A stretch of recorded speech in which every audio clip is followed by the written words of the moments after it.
Hello Brooklyn, how you doing? You where you going? Can I come too? And if I can, I'ma be your man. You could be my lady and have my baby and drive my. Hey guys, this is HK, Hannah Clara, Hannah, Bon Jovi, any name you can come up with. I'm pretty sure you figured out who this is. Welcome to my Brooklyn, New York trip recollection. It was a great trip, and I decided to do a video blog so I can get this out to you guys, because God knows, please don't send me any more emails saying, where's your blog? Because it's here, and I am sure you guys have done very well without having me listen to my rants for the last couple of weeks. Anyway, I did not fall off a cliff. I'm right here, so let's get started. I left on the 2nd to go to Brooklyn and stay with friends of mine, K and N, and their lovely puppies, Chihuahuas, and you can see pictures of them at the end of this blog.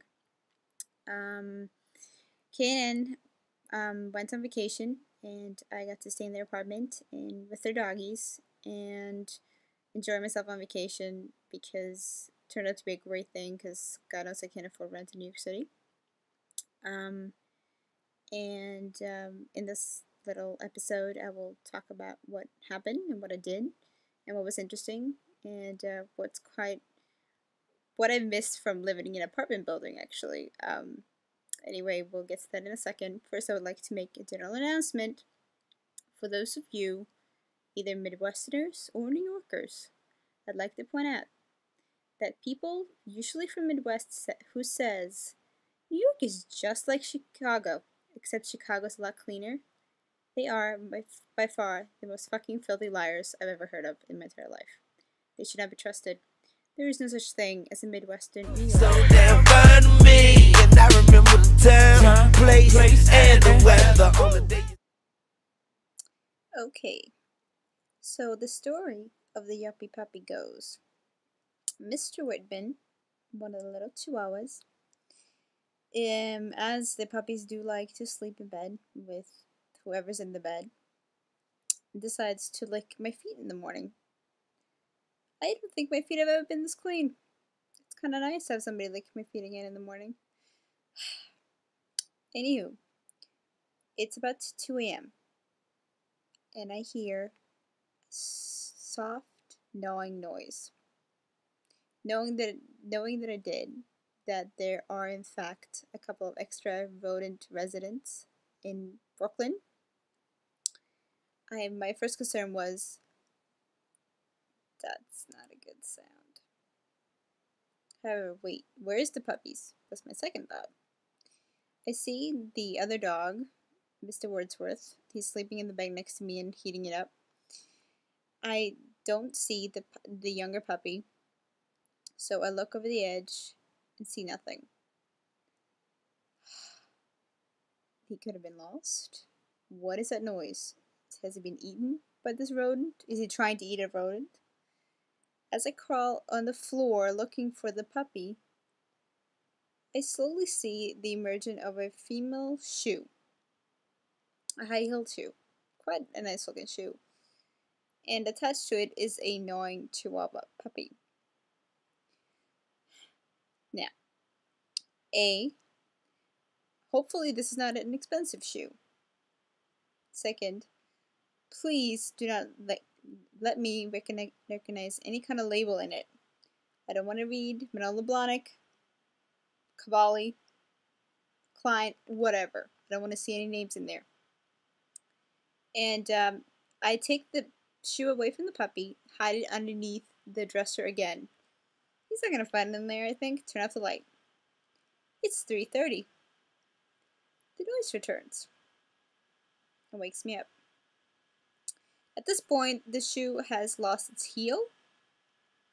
Its knot has teeth marks all over it. And the whatever coating on it is fallen off. Great. So this little puppy, gotta give him credit. He pulled out the shoe again. Must have some kind of shoe fetish. surprisingly enough, I am sure so did the poet he's named after. Can I come too? And if I can, I'ma be your man. You could be my lady and have my baby and drive my car. Okay, so a good friend of mine, Murray, the ticket pimp, a 70-year-old gay man living in New York City working within theater. It's not surprising that, he is one of the many gay men in my life. Hooked me up with some excellent tickets. I did get to see Rock of Ages, starring one of American Idol's castaways, Constantine Morales is what I want to say, but I don't think that's correct. Anyway, Constantine from season whatever was in it. And it's basically 1980s poodle rock set in Los Angeles, and there's a love story in it for those of you who are interested. Wouldn't recommend to pay full price, but student tickets, sure. And I also got to see a show called Catching Now, which is life lessons learned. It's a one-man show it's a one-man show about a guy who loses his brother to brain cancer, and his younger brother is 6. So you can tell it's a very uplifting story. But it was incredible. It was very well done, and I got to see that for free. Thank you, Murray. My friend Rory also got tickets for Spring Awakening, and while she was super excited to see it, I can report that I was not as thrilled. It was definitely okay, but it's kind of like making a problem out of a non-problem, teenage sexuality in the 19th century. But it was entertaining. Let's just leave it at that. Those of you who definitely knows that I'm a book lover, I got to go to Reading at Hunter for free, which turned out to be excellent. It was Michael Thomas's Man Gone Down. He came in and read an excerpt from it, and also Yosef Kamenyaka, I believe his name is. It's a poet. He's also releasing a new book. So we got to spend some time with him and ask questions, and it was great. So that was a lot of that. The sweetest thing I could see. Hello, Brooklyn, baby. The friends I got to see while I was in New York, I was very happy to be able to reconnect with.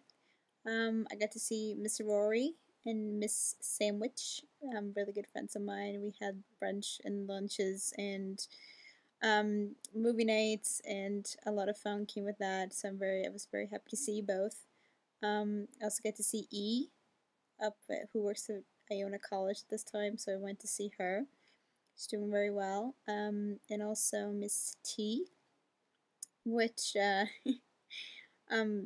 we had a really nice time, and I just want to give you guys a shout out.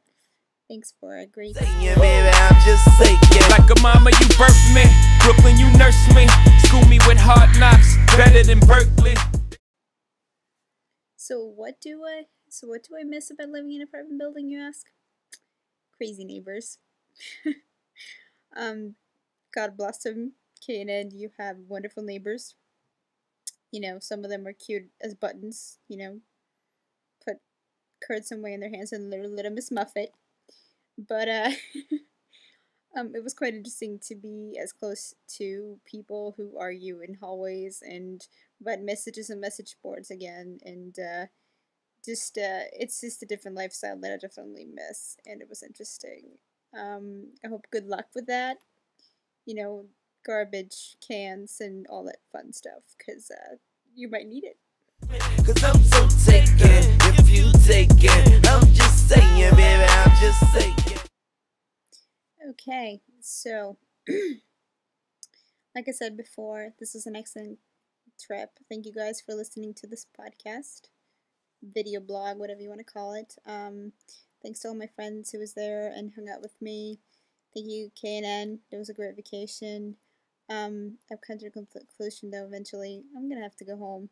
I'm gonna have to move back to New York, because as much as I love Chicago, and Sweden obviously is close to me still, but there's no place like New York So anyway, I will be back soon with the regular blog, and I hope you're all doing well. Take care.